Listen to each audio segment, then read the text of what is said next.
Welcome to the Dreams of Consciousness podcast. If the three of you would be so kind, would you mind introducing yourselves? Okay, I can start. Hi, I'm Brendan. I do guitar and vocals. Oh, I'm Daniel, and I do guitars. I'm Dennis, and I play the drums. And guys, the name of your band and how would you describe the music of your band? Who's going to go Is that first? Dennis? I think. I mean, we often default to Brendan because he's the singer, and also he and Dan write all the music together. But we are called Gutvoid. Our music is death metal with a lot of other influences in it. Doom metal, progressive metal. Those are the main ones, but there's other stuff in there too. Brendan, do you want to add anything to that? No, that was great. I'm happy to default answering. I know I ramble and I talk too much, so I want to make sure I give space to the other guys as well. But no, Dennis hit the nail on the head. I would say if to deep dive, the first album we put out, which is that artwork, is maybe a lot more of the doom metal influence, but I think this album, Liminal Shrines, showcases more of the prog influences. But also, like when we say death metal, I would say death metals plural. It's like we're drawing from cosmic death metal. We're into newer bands like Tomb Mold. We're into old school Suffocation and Cannibal Corpse, and like tech death metal like Martyr and whatever. So a lot of different death metals, a lot of different kinds of metal across the spectrum find their way in. We're not really some death. Yeah. So I was going to say some death grind in there as well. Sure. Daniel, as the other guitarist, do you want to say anything about the riffing style? I'd say it's a pretty good description. We all listen to all kinds of music too, not just death metal. I think maybe that seeps in there somewhat. Because Brendan and I are big like Alan Holdsworth fans, so some of his like Rush, some maybe his chord styles, that kind of thing. Yeah, I think try to blend everything that we listen to and influenced by. I think it be incorporated in some way. So in the last few months, I've interviewed a few bands who are considered or consider their music progressive. I asked them this question, so I'll ask it from you. When we say progressive, what are we talking about? Are we talking about the way you guys integrate different styles into your form of death metal? Is it something about your song structures, the way they're non-traditional? Is it unusual time signatures that you guys use? Like, what makes your music progressive? I'd say it's a good mix of all of that. So, at the base, the prog that we are kind of draw inspiration from, like it's much more like, I don't know if you'll say prog rock, prog metal, like it's a lot of, like Dan mentioned, Rush, Dream Theater. They're like heavily steeped, especially in like the foundation of the songs and kind of starting points and little things that we try to integrate into the songs, like, riffs that kind of foreshadow things to come in the song's acting as a way to, tell a story and the lyrics working with it. Like a lot of the foundations are prog in that sense. But I mean, we definitely don't shy away from using a lot of odd time signatures, not in a way, as like, well, here's a flashy section or here's like, a tech part, but more like it's just the riff is, three parts of 5/6 or 5/8 and then a 6/8 to tail end it. That's just, it's kind of, we use odd time signatures and kind of unconventional riffs kind of just as a general means of playing with the songs. But then the wider structure of the song isn't, again, it's not just, well, let's just throw a bunch of random riffs together. It serves a purpose. There's, like thinking to this new album, the track of Smothering Sea, the beginning's almost like a mini overture of riffs to come in the song. And then when they do appear in the song, they're not exactly as they were at the beginning. They're slightly modified, or maybe there's a solo over top, or it's slightly changed, but it still utilizes that prog element of, oh, we're bringing in this unique thing to start it. And then that comes later in the song to be fleshed out and built upon. and then, at the end of the song, it kind of bookends it together as well. It's drawing upon stuff that came earlier in the song, but just in a different light. Maybe it's a different time signature, or has a different melody over top, or Den's playing something different on the drums to give it a totally different feel. So I think it's a good blend of when we talk about prog, of time signature wise, structuring wise, storytelling wise, influence wise. I don't know, Dan or Dan, if you guys have any other thoughts, or keep me honest here. Yeah, I totally agree. I think, like from the prog aspect of our music, it's intricate in some sense. There's a lot of like weird repeats, I guess, of riffs, or again, time changes. Not your usual structure in a song, A B kind of thing. But yeah, I think what Brendan says is pretty accurate. Yeah, I also think that, like, to go back to your initial question, to say that a band is progressive is not necessarily to say that they're prog. Like, even though we like have a lot of prog influences for sure, it's like for us also just like thinking about music in a progressive way. Like, you can do things in different ways. Like, if you have different influences, you can bring them in, and it doesn't necessarily have to mean prog, or it doesn't have to mean musical complexity. Not that we don't love that as well. But, it's like the idea that, like, we can have more dynamics, and that we can bring in melody within a death metal song, and that we can, sometimes simplicity is progressive as well, because you're like, okay, we're riffing, we're soloing, we're doing all this stuff, and you're like, we need some time to just breathe, and giving listeners a chance to do that, and, like, constructing something like under the cohesive aesthetics of death metal, but have it, doing it in different ways and allowing for different feelings to come in. That's like progressive in its own way, I think, even if it's not prog, or even if it's not complex in the same way. Yeah. Can you tell me a little bit about what brought you guys together and what your goals were when you first put this project together? Yeah, I mean, it initially started with Dan and I. We've been playing music together for like over 20 years now, and we got together and said, hey, we haven't done something in a little while. Let's try a full-on death metal band. Before, our bands were like a lot more.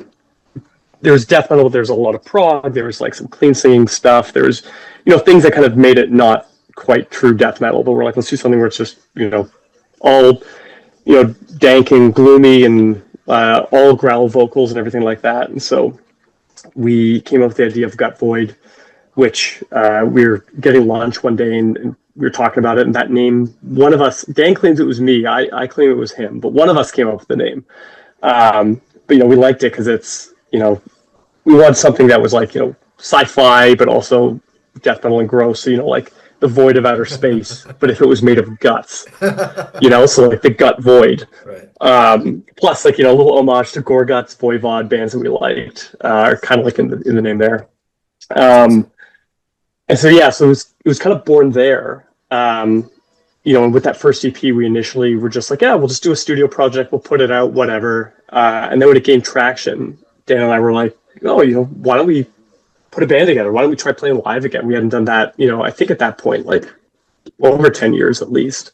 Yeah. And then, yeah, so Justin is an old friend of ours. We reached out to him on bass, and he joined. And then Dennis, we didn't know any drummers, and we put out a Kijiji ad, and to our very good fortune, he reached out. It was great finding a guy who's like-minded and influences, and also brought new influences to the table, which is great because it also adds to kind of the sound of, as Dennis said, like bringing in different influences and kind of making what Gutvoid is. I don't know, Dennis, if you want to speak to seeing that ad and what drew you to reach out to these three nerds. Yeah, it's pretty random. I mean, I've played in bands for since I was a kid, and I had just moved to Toronto, and so it was kind of the first time in my life since I was 12 years old that I wasn't really playing in bands, and I was like, what am I doing? I gotta do something here, and I didn't know a ton of people in Toronto, so I was like, it wasn't even Kijiji. I think it was Craigslist at that time. Might have been, no, maybe it was no, maybe it was Kijiji. Anyways, so I was like, I literally just went and typed in death metal, and it's like, death metal band looking for drummer. I was like, how about this? And they had their demo up. I was like, how about that? let's see what these nerds are like. I was like, I could tell, I could tell right away. I'm like, this is awesome, this is heavy, but I can tell these guys are nerds, so we're gonna get along, yeah, and it clicked pretty quickly. They told me they're like, it's a really arduous, audition process. They're like, you're kind of the only guy who. But it really did. It just clicked. We had, I think, the other thing about this was so the first time we jammed was February 2020, and so we jammed a few times, and then March 2020 we're like, okay, this is it. This is a band, and then you can all remember what happened March 2020.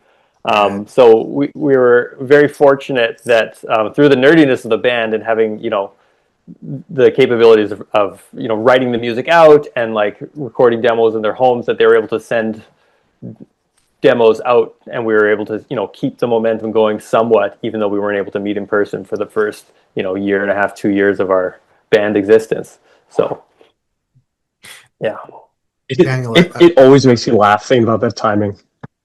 Yeah. Daniel, I want to get your thoughts on those early recordings and putting the band together. But I just need to clarify something. So that first EP that you guys put out, that's not Dennis playing? No, that's no, that was our very first drummer.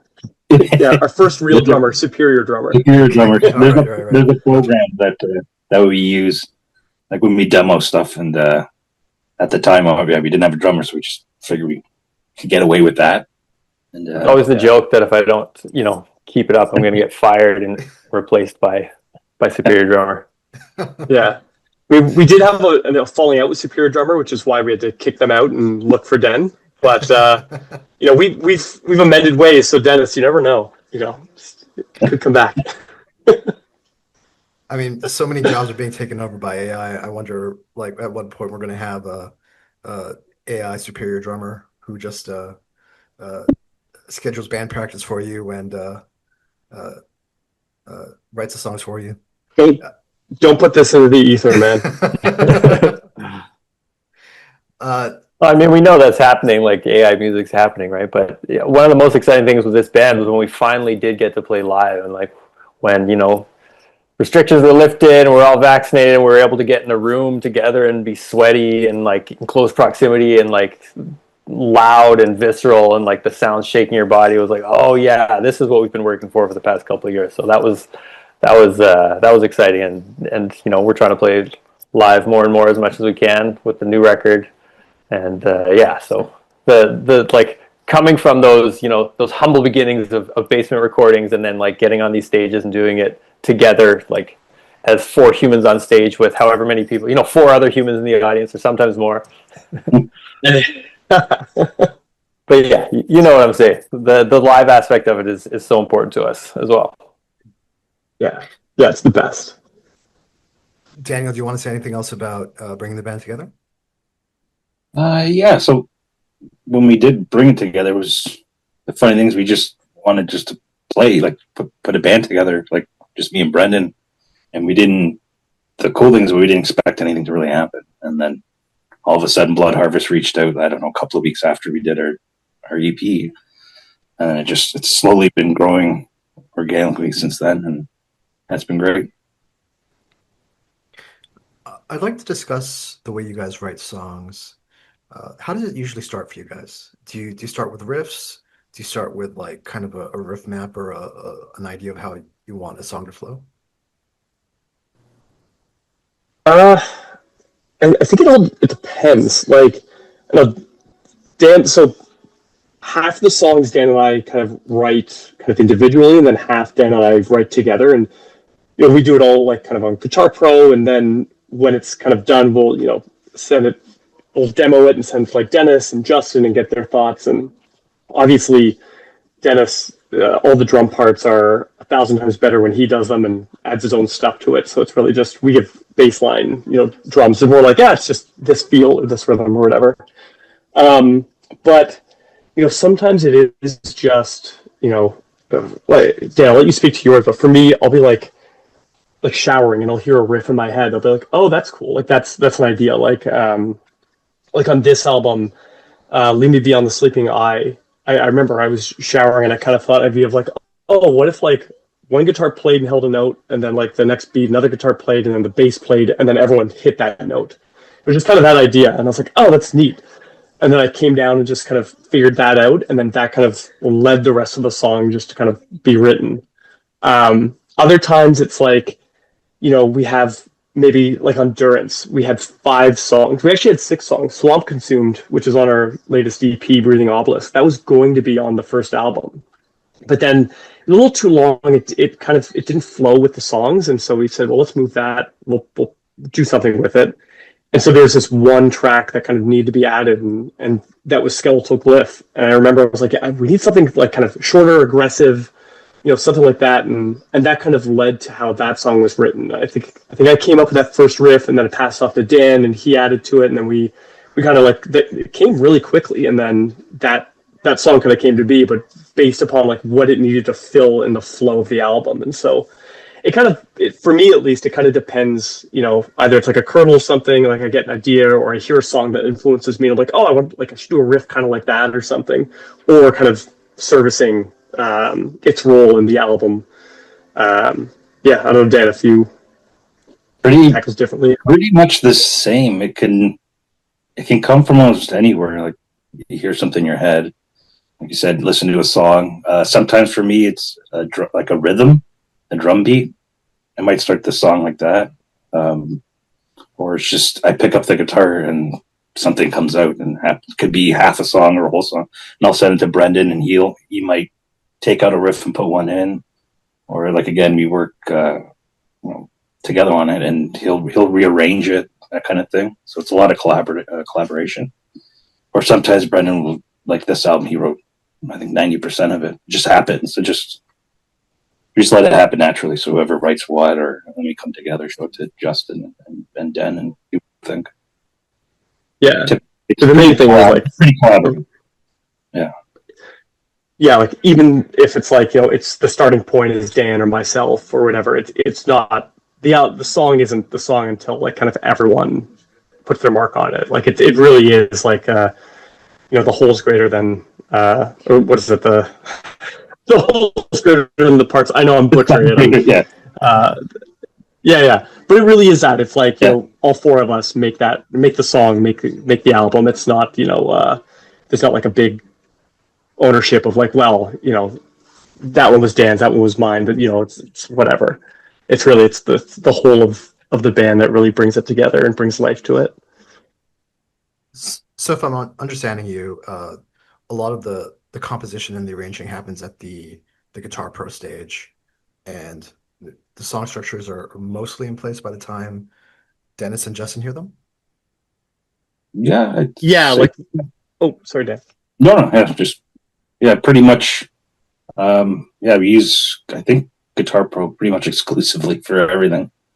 Might sometimes demo something in Cubase without writing it out, and then go back and put it. But I'd say 90% of it, it's all written in Guitar Pro. And the structure's pretty much there, and then again, the 4 of us come together and we all agree on it. Yeah. Like I'll always start with Guitar Pro and kind of built it there, and then I'll demo the songs like in Pro Tools with like, I'll use Superior Drummers just for the demo, and like I'll do like bass guitar and even demo vocals and everything. But if there's parts, it's thankfully there hasn't been much structural changes at that point, but it's always like up for, I know we've had some discussions of like, should this part be different, or like, especially on feels, like I know a lot of times, Dennis, you'll come in with an idea of like, oh, maybe this feel, or maybe this should have like this, or my favorite one is on For We Are Many, which is on our Breathing Obelisk EP. The second verse of that, like, Dennis, this is really cool ride pattern that throws off the blast beat, and I did not come up with that. There's no way I could have come up with that. But Dennis, you were like, I think this would be cool, and I was like, yeah, it's fucking awesome. It's like one of the best parts of the song. And so like structurally, it's kind of set there generally, and then again, we'd all come together with the demo and then kind of build on it to make it the final product. Dennis, once you receive and listen to these demos, what's your process for coming up with the drum patterns?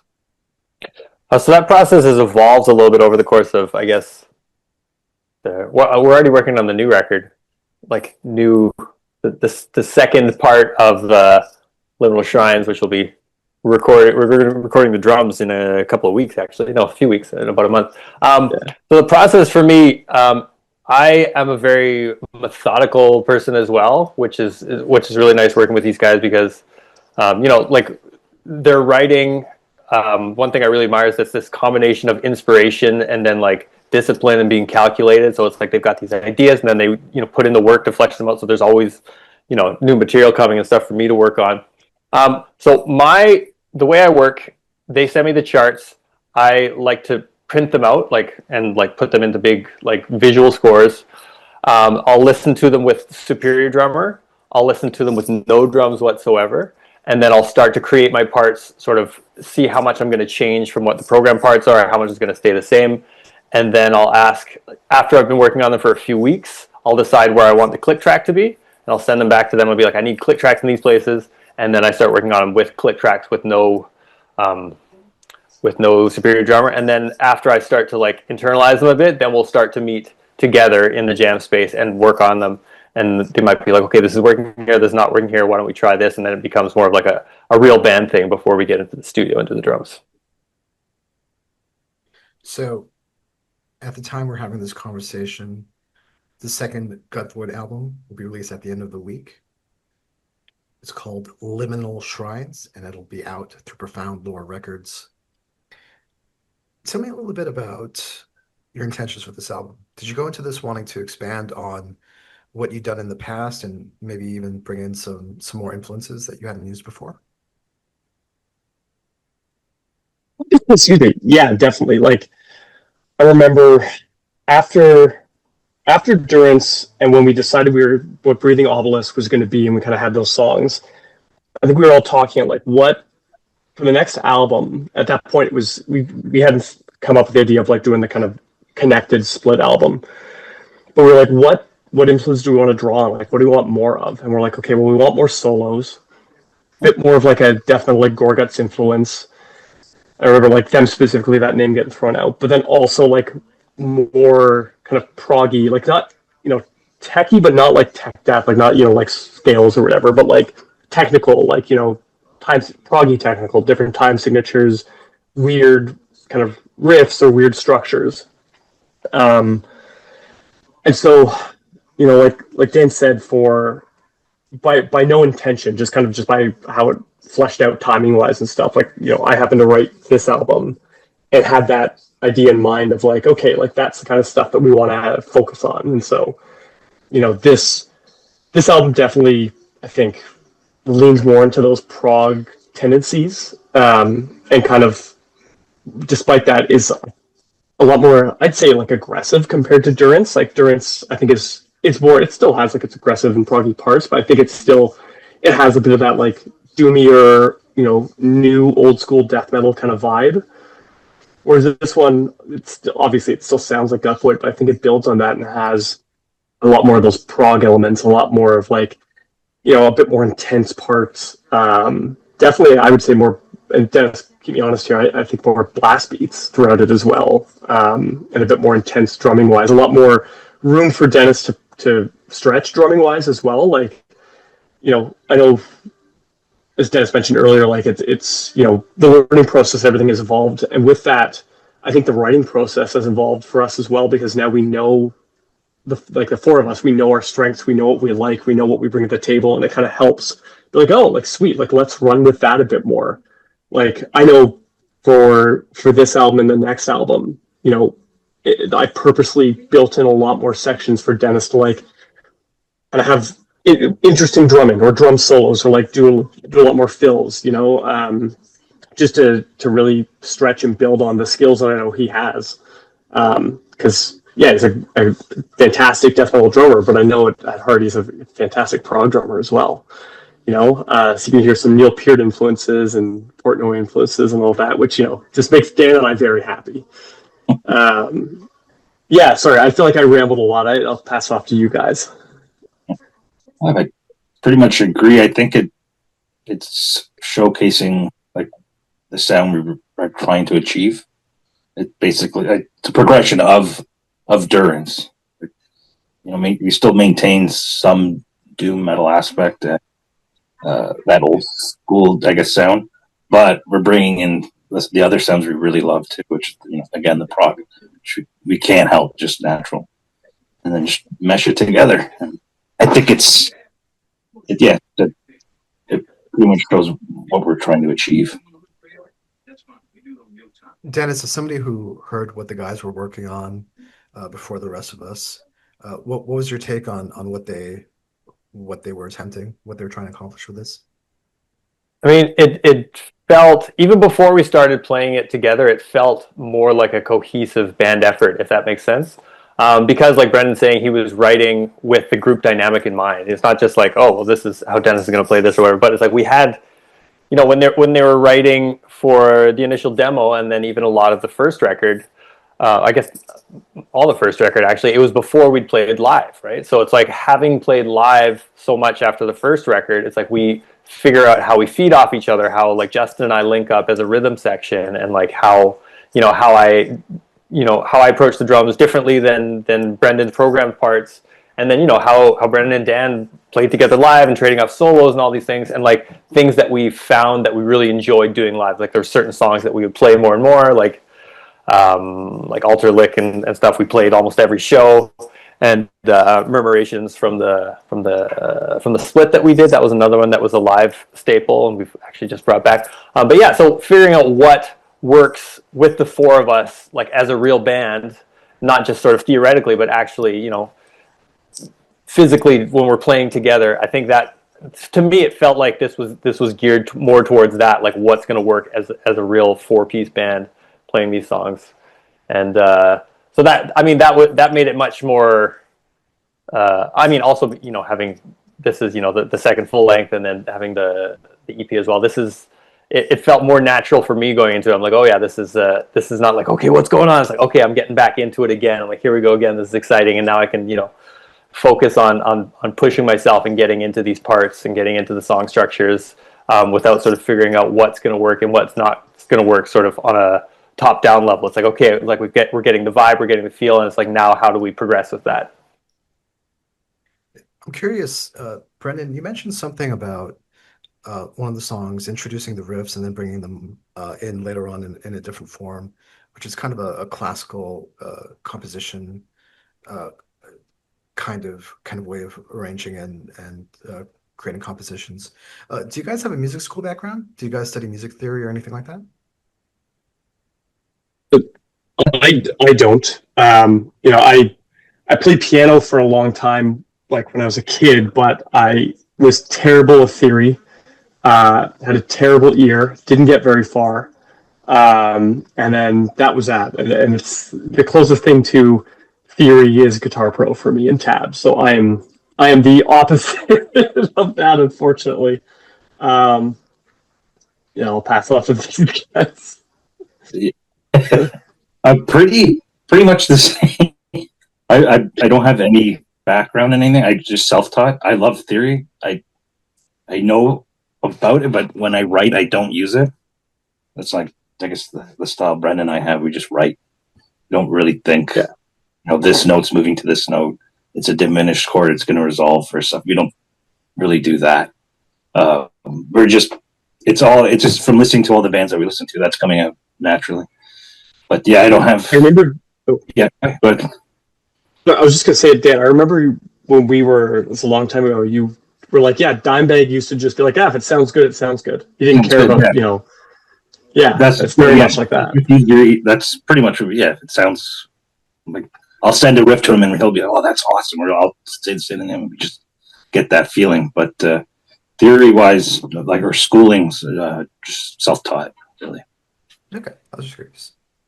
But Dennis. Yeah, I would also. So I'm a little of a music school nerd, and I've got quite a music theory background, which is funny because I'm the drummer and I'm not writing the stuff in this band. But see, I would push back. I think both Brendan and Dan have a lot of theory. They just don't necessarily name it the same way that somebody with a formal music theory background. Like if you're saying, okay, I've got a diminished chord and I want that to resolve into, whatever. Like you have that specific language. These guys are doing this. Like there's a lot of things that they do really consistently and that they've drawn from really consistently from their influences. and they understand it from their influences, and they understand it conceptually, even if they don't name it the same way.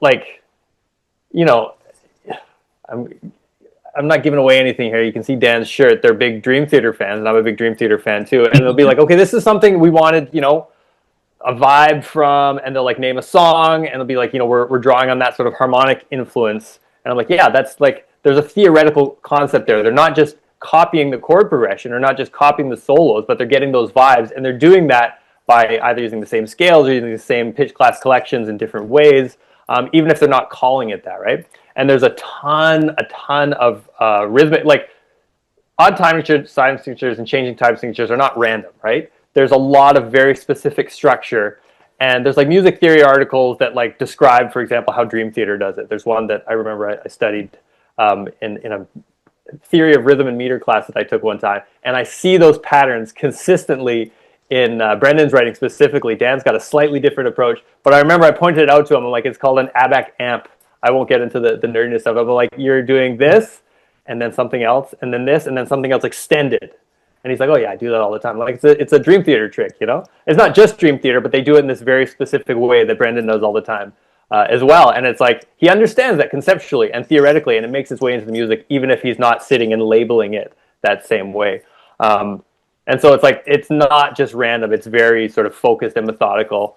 And understanding that and like discussing that as a group, even if we're not necessarily using the same language for it at first, it's like we got on the same page about it. And that's nice because then we have the structure that we like, okay, this is something we like and we want to reuse. And then also like, okay, what are we going to do to make it different this time?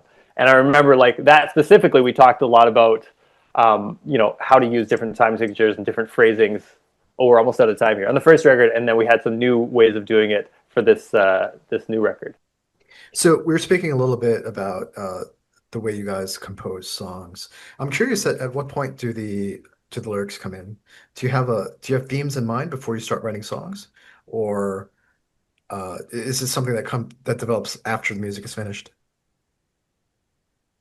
Definitely, like the actual lyrics themselves are after the music gets done. I'm not someone who can kind of write lyrics and then be like, okay, great, like, yeah, let's get a song going for these lyrics. I'm much more, I need to hear the song first. I need to kind of think of, well, what's the feeling or what's the atmosphere of the song? What's being evoked in me from hearing it? And like, what's the flow of the song as well? Because I'm really, and hopefully it works out, but I really try to strive to have the lyrics and the music work together to tell the story. You know, like, I don't want to have aggressive lyrics over like a non-aggressive part or vice versa. Like, I want to have, you know, if the song has like some weird kind of technical section, I want that to like work with the story, and like the lyrics leading up to it, I want to like lead into that to make it seem like it's working. Like Spell Reliquary is a good example. You know, that song's about somebody who, you know, travels to find this like ancient book that like, you know, will transform their being. And the part right before the weird kind of like techie martyr-y section, you know, it's them kind of like getting lost in that quest, and like that is supposed to like represent the quest itself. And so, you know, the lyrics are something that, you know, I really want to help. I want to help service the song itself, and so it's something that comes afterwards. With respect to themes, you know, with the exception of like Breathing Obelisk, which kind of we went in saying, okay, you know, I love reading like, you know, sci-fi and fantasy, and that album I want to pay homage to like 4 great sci-fi books that I'd read recently, and so each of those songs are based on that. But otherwise, it usually starts with, you know, like Endurance, it was more just, okay, let's do some cool like sci-fi fantasy horror stuff, you know, listen to the songs. This seems to kind of work with the music, and then I started writing it out and then kind of see how it vibed.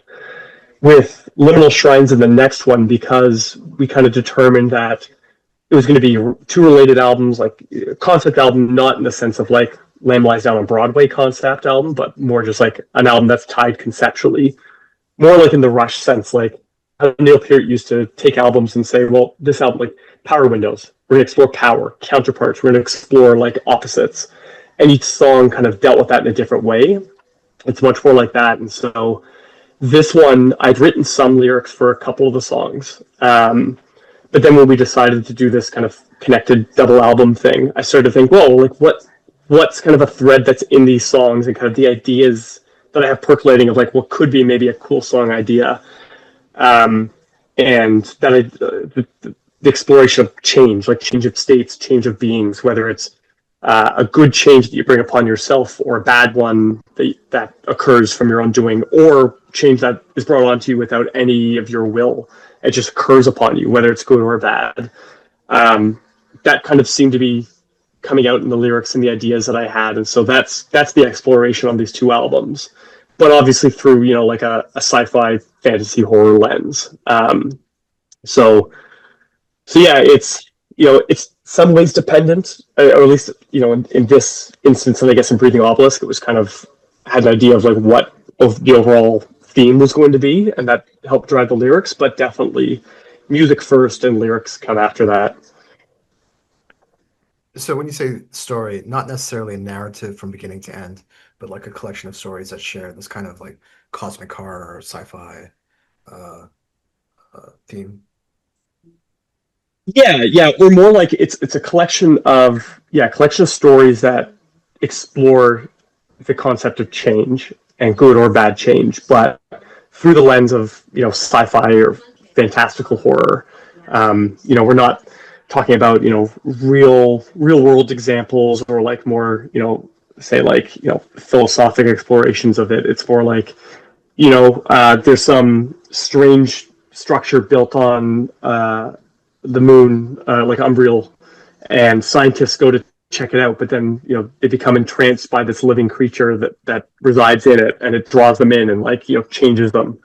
So it's like, oh yeah, like there's change. There's like change that you go seeking something, but you are drawn in it. It changes you against your will. You thought you would go and gain knowledge or explore this thing, but instead it changes you, whether it's good or bad. But it brought that change upon, and so it has that idea of like, oh, I like a change that I sought something out, but it's affected on me and changed me in a way that I didn't expect or didn't necessarily want.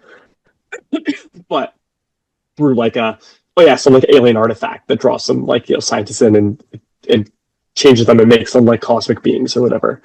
So all the songs are much they're in that vein. Like some are more horror, some are more like excuse me, fantastical. But it's all kind of that at the root of it. It's, well, what's the change that's occurring, and then just being told through kind of a lens of sci-fi fantasy. I mean, the scientists discovering the artifact on the moon and changing it, it sounds very Kubrickian. It sounds very 2001. Was that an influence for you?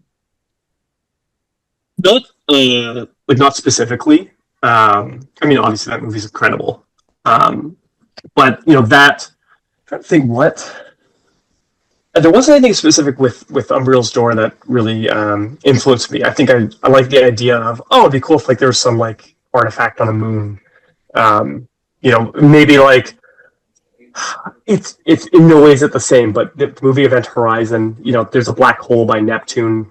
Not quite the same, but probably a bit of that was just there that kind of like helped with the start like of the feel or the mood of the lyrics for that song. But definitely, some of the songs are a bit more subtle, I guess, in their horror or the affect, and it's not as in your face like Delivered to the Ultra Lich on Durance, which is like literally, oh yeah, someone's like captured by some evil sect and brought to a necromancer and then just sacrificed. That one's like on the nose, purposely on the nose, but that's like almost like a a mid-era Cannibal Corpse-esque song, if you will. Whereas these maybe have a bit more subtlety in their in the horror aspects, but they're all like in sci-fi or fantastical in some way. Is writing science fiction something that you're interested in outside of the band context? Is it something that you're interested in pursuing creatively? Sorry, I missed the first part because I was coughing. Writing science fiction, like doing short stories and things like that. Oh, I'm curious if you have an interest yeah, outside like of. I used to write. There's a period of my life when I had a lot more time where I was writing. I wrote a lot of fiction, and I would love to. I come up with ideas, and I'm like, oh, I'd love to write this. I'd love to put a short story collection together of certain songs in Gutvoid and just kind of flesh them out because I think they'd be cool stories. But a mix of I don't have the time. It's unfortunate, but time is a commodity, and it's tough to come by. And also, I'm pretty rusty, so I'd love to do it in a perfect world. That'd be great. Because I love writing, but it is an extremely arduous task. So, maybe one day. Sure. I'd like to speak about recording the album. Where did you guys end up tracking your parts? Dennis, do you want to jump in? Or Daniel? Go ahead. The first thing that we record for the albums is always the drums. We track that at Brenny, you're gonna have to correct me. It's Boxcar. Yeah. I'm like Boxcar Sound. I have a Boxcar Sound. I've got a bad memory for names. Boxcar Sound. It's like I can remember how to drive there, but Boxcar Sound with Sean, and we get in. It's in Hamilton, which is anybody who's not from here. It's just outside Toronto. And so once you get outside Toronto, it's like things start to open up. You have a little bit more space. Toronto is like this big, dense city, and so if you want a bigger studio without paying with your kidneys, then you go a little bit outside. And so it's this big, giant loft. It's this huge, huge room, and it's always a good time because I get in there and I set up my drums, and we've got this whole space, and it's just me in there, and then the guys are in the other room just watching me, and I've got all this like big booming space, and we spend time getting sounds, and then I've got the clicks and the scratch tracks in my headphones, and like everybody's there, and we're just like talking through and seeing how it's going. But so that's what we do first. We start with the drums, and then I'll pass it on to these guys to talk about the rest. Yeah. ahead. You, Dan. Yeah. I guess the guitars and the bass are tracked at home. So Brendan and I both have, I guess you could call them home studios or little project studios. We can record. He uses Pro Tools, and I have Cubase, so we can do that all on software. And then vocals, Brendan, you can speak to that. Yeah, I get to go back to Boxcar Sound as well and do the vocals there, which is also awesome. Sean Pearson is a great guy to work with, and he knows how to get the best performance out of me. We work like really efficiently. I think I've done Durance there, Breathing Obelisk there, this album there, to the next one there, and it's going to I think every time I've done all the vocals in one half-day session, and then I'll go back and do some punch-ins, maybe some parts I don't like, maybe a part I want to change, but effectively 95% get done in one session. It's great working with him because it's super efficient. He knows how to work fast and how to get the most out of me and everything. So it's great going back there. And then guitar wise, we don't do any reamping. As Dan mentioned, we all have our home studio, so we have software that we use for all the tones. In a perfect world, it'd be great to be able to reamp, but it's costly, and you can get great tones with software, so we use those. Out of curiosity, Brendan, sorry, but out of curiosity, do you double track your vocals? Sorry, this sickness is just taking my toll on me. No, I don't. There's a few parts where there might be a double scream, usually just for effect, but generally no. It's all single track vocals. It's something that I remember when Dan and I were talking initially with this band that I wanted to go into is, I didn't want to do a ton of crazy vocal layering or anything, which I've in the past with prior bands or with side projects, which I've done, but this one we just want to keep it, I wouldn't say simple is the right word because I don't think our music's simple, but at least like the vocal wise, they're like, no, I just want like basically just one voice. Maybe there's, tail end carryover between verses at times, kind of like, Opeth style, but for the most part, it's all just single tracking. I'm just curious, sort of doing a survey to see how many bands actually do double tracking. Uh, for whatever reason, I thought that it was more common than it actually is. It sounds like most people are doing single tracks. Dennis, do you want to say anything about? Yeah. Oh, go ahead, Brendan. No. I was just gonna say, yeah, I feel like it's probably, and maybe I'm wrong in thinking this, but kind of genre specific as well. Like I feel like I'd be very surprised to hear if a lot of contemporary bands that we kind of get put together with, like in that, for lack of a better term, like old school death metal kind of vibe. Like I bet all of them single track, as well. Like I'd be very surprised, but I bet you in more tech death or like that kind of like leading into that like deathcore stuff. I bet there's a lot of double tracking there, or at least I would guess that. So yeah, and I'm using like just two examples there, but I bet you it's very genre specific. Or you're doing a survey. Maybe I'm totally off the mark here.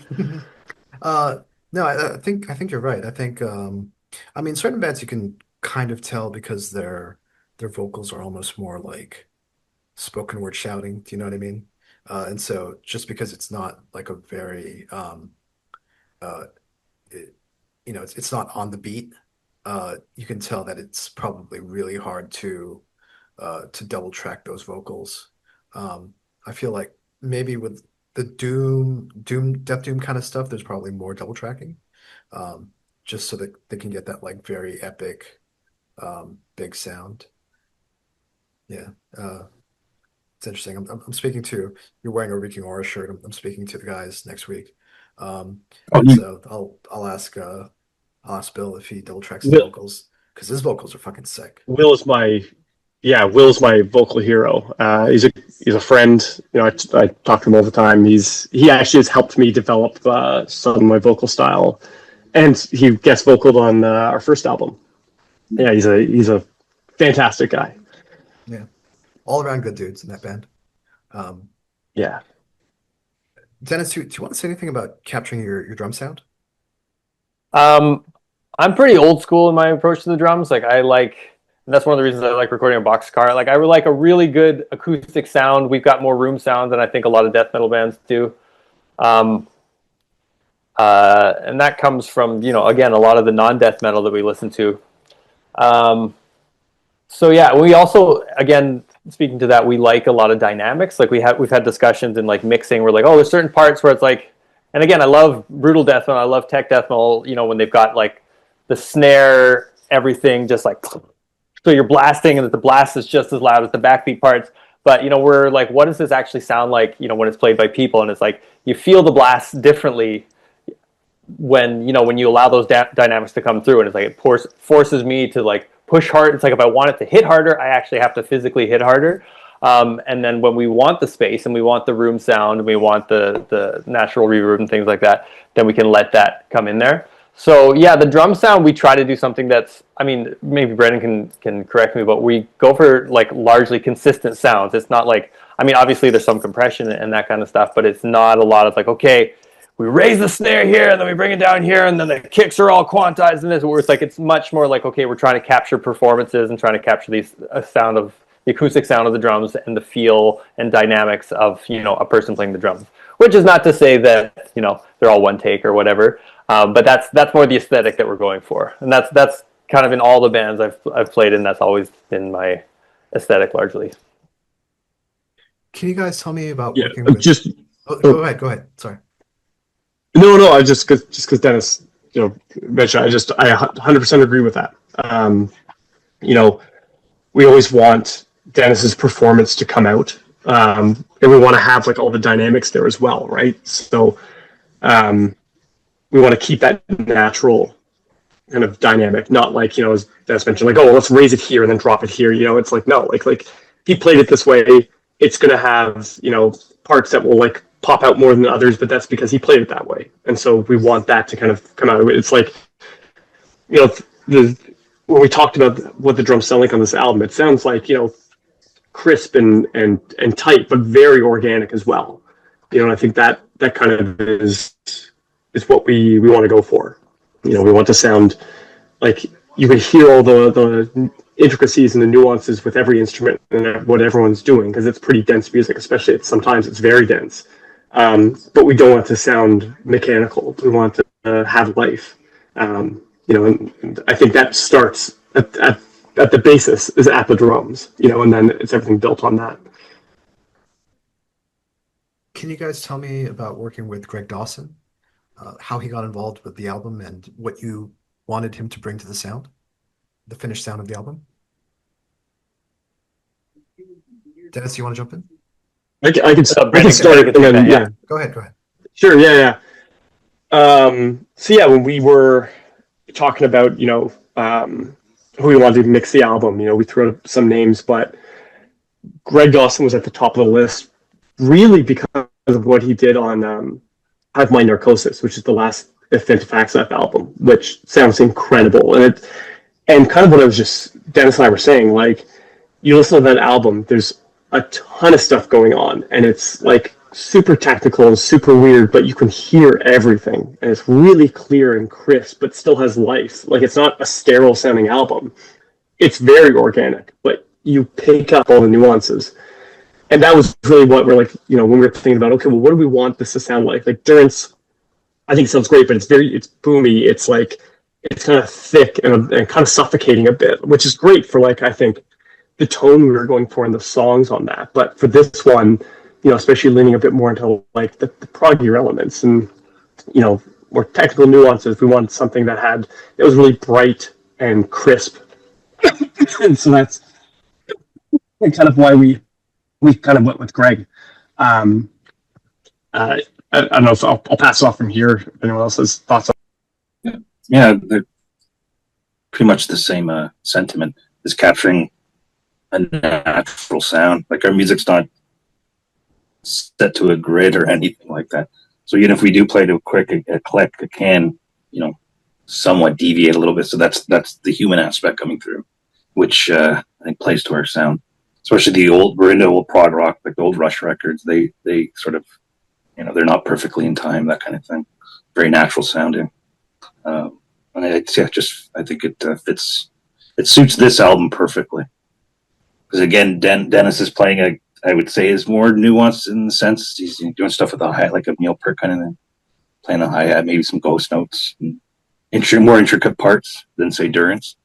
So that comes through more, and there's more layering, like with Brendan with acoustics on this. So those really came through with his production. So yeah, Dennis, and then go ahead. Oh, sorry. No. Brendan, if you want to jump in about the production. I was just gonna. Working with Greg himself was also like a fantastic. Like, he, first reach out, he was happy to work with us. Happy that we liked his work on the Fentifaxaf album. And yeah, he would, like, super easy process, super friendly guy. We'd send him the stuff. He was very responsive. There's like little things that we heard, and he was totally happy to like take our comments. It wasn't like I don't know.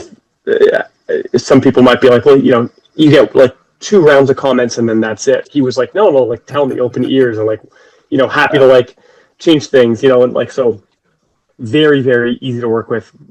Very, very fortunate to work with him because he really brought life to this album, more than I could have expected. So. I've spoken to a number of engineers over the years, and the one character trait they all seem to have in common is incredible patience. Dennis, do you want to say anything about working with Greg and the finished production of the album? I mean, I wasn't working with him directly because in the mixing process, it was more Brendan doing the back and forth. But yeah, in terms of like how it came out, I'm thrilled with it for sure. Yeah, I mean, Daniel, to your point, I mean, you guys brought up a lot of your influences in the doom metal and classic prog space. To me, this album it almost leans more into that doom direction. It's very open. There's a lot of space. No pun intended, but there's a lot of space to the sound. Would you agree with that? Yeah, I'd say so. There's especially like, again, I mentioned the acoustics. There's the last song has a very open sounding. I don't know if you're familiar with the band called Augury. They have a sort of not necessarily doom, but they do have like a spacey sort of sound to them, and I think again his production lent it to those parts. They're really open, vast sounding. Yeah, I think I agree with that. So by the time people hear this episode, the album will be out. What are your plans as far as tours, festival appearances, one-off shows, and things like that? No, Dennis? no, We don't no. have Go ahead. Yeah, unfortunately, we don't have big touring plans as of yet. We've got a bunch of local shows lined up. We're working on a short run for the summer. We're not gonna can't announce it yet, but it's in the works. Um, but yeah, lots of local shows. We're working on some longer things, but we don't have any giant tours lined up for the moment. So we'll have to wait on those announcements. Unfortunately. I mean, ideally, what what's your what's your preferred uh, what's your preference for playing shows? Do you guys like to do short runs? Would you like to go over to Europe? Do you like doing festivals? yeah, festivals, Europe, Western Canada, Eastern Canada, maybe the States in a little in a little while. Yeah, Um, when things calm down a little bit, right? yeah, Yeah. like, a few years or so. All right. Maybe no But festivals yeah, in right now the just Middle East for you now.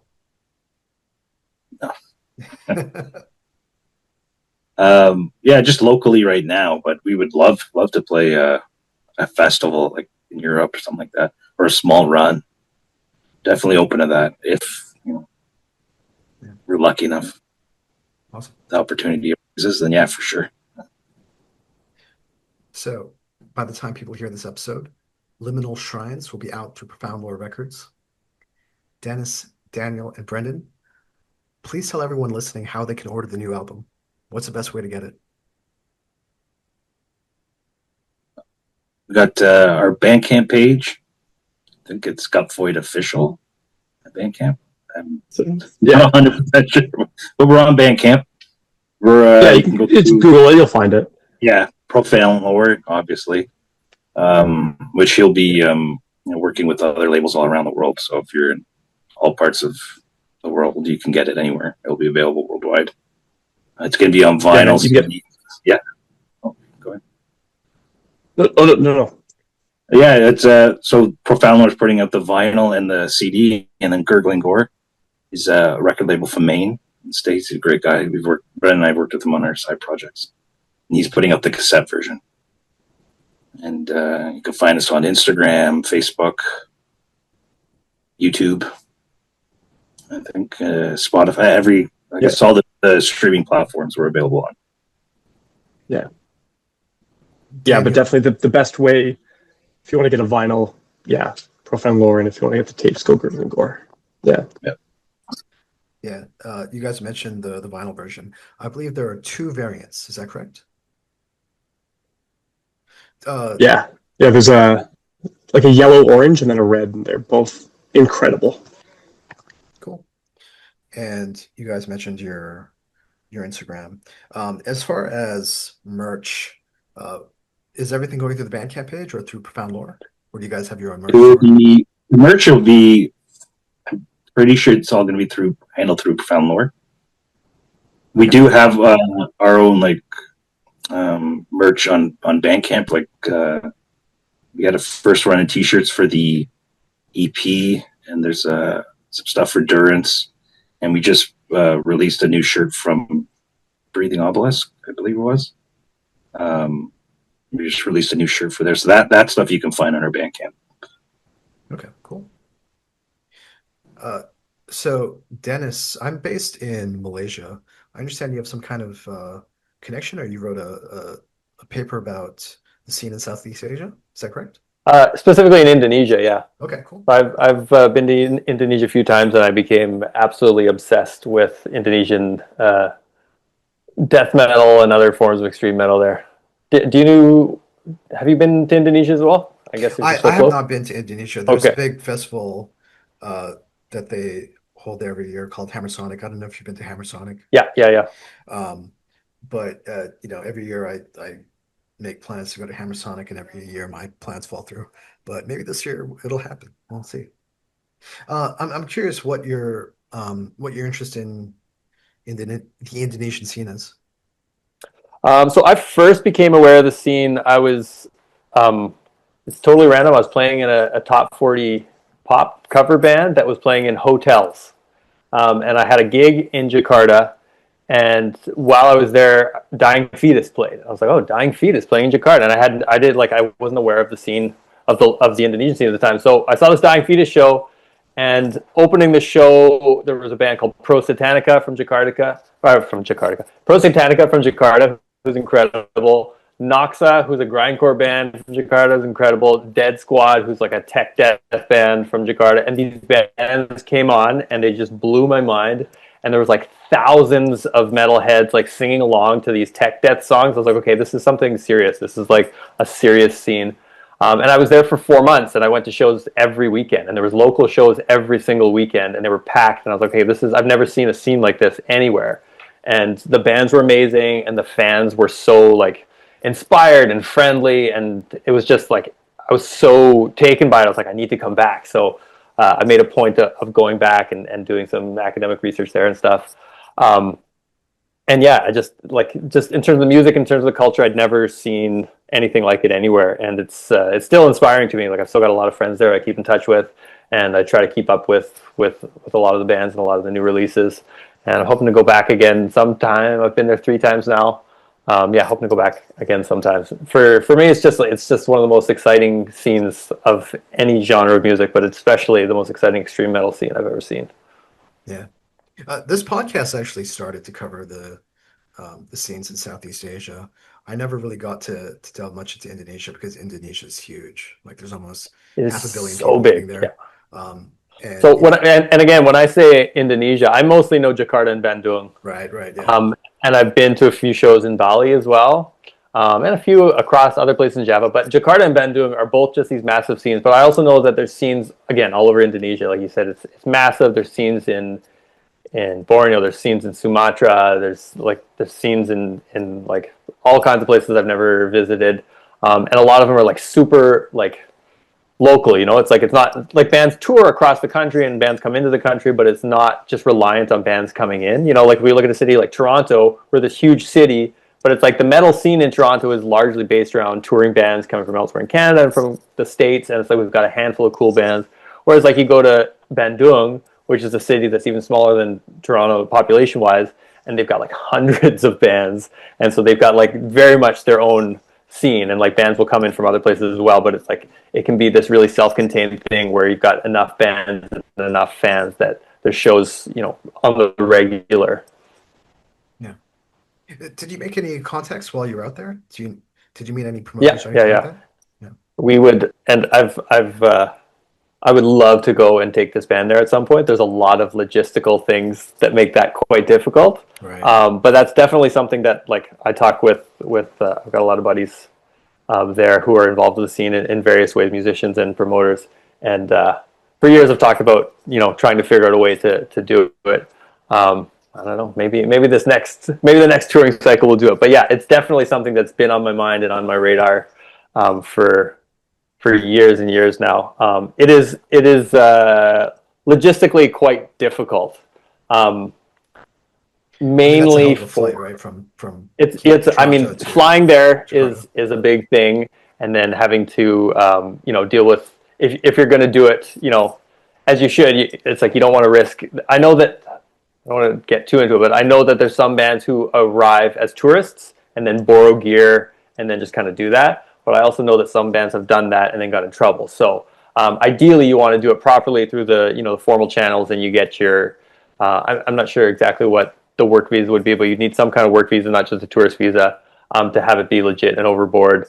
But again, that's going to cost money as well, and the flights are a lot of money. And then once you get there, you can play a ton of amazing shows and all those things. But yeah, figuring out the flights and the permits and stuff would be something that we're just not quite ready to take on yet, but hopefully at some point. Yeah. Yeah. I mean, keep in touch if you guys ever play Hammer Sonic or ever do run of dates in Indonesia. Love to. Yeah. Where are you in Malaysia? Kuala Lumpur. Okay, and how's the scene there? Honestly, I'm not as connected to the live scene as I used to be. It, took a beating because of COVID, and even before that, the government was not keen on us having metal shows. Yeah. So officially, quote unquote, black metal is banned in Malaysia. But what that means in practical terms is basically the cops can just show up and listen to a band and decide for themselves if that's black metal or not. So in Malaysia, if you're a ska band, if you're a hardcore band, if you're any kind of music with distorted guitars and screaming, chances are they'll consider you black metal. And so we tend to, the promoters tend to try to keep everything on the DL and, as you said, bring people in as tourists and, rent gear for them. So it doesn't raise too many suspicions. Yeah. But I did go to one show in Malaysia in Johor Bahru. Okay. Because I've got family in Singapore. Okay. And so I was in Singapore, and I accidentally walked across the causeway instead of taking the bus. That's a whole other story. So I walked from Singapore to Malaysia. I was like backpacking at the time. I had this giant backpack on my back. Anyways, I went there to see a show, and there was I can't even remember who was playing now, but there was some Singapore bands and some Malaysian bands, and it was great. It was a great show. It was again like very cool community, much smaller than the Indonesian shows that I'd been to. Yeah. And a lot of folks there were telling me, they're like, oh yeah, we're huge fans of Indonesian bands. So it's like Indonesia's really in that whole region. It's like a pretty dominant scene.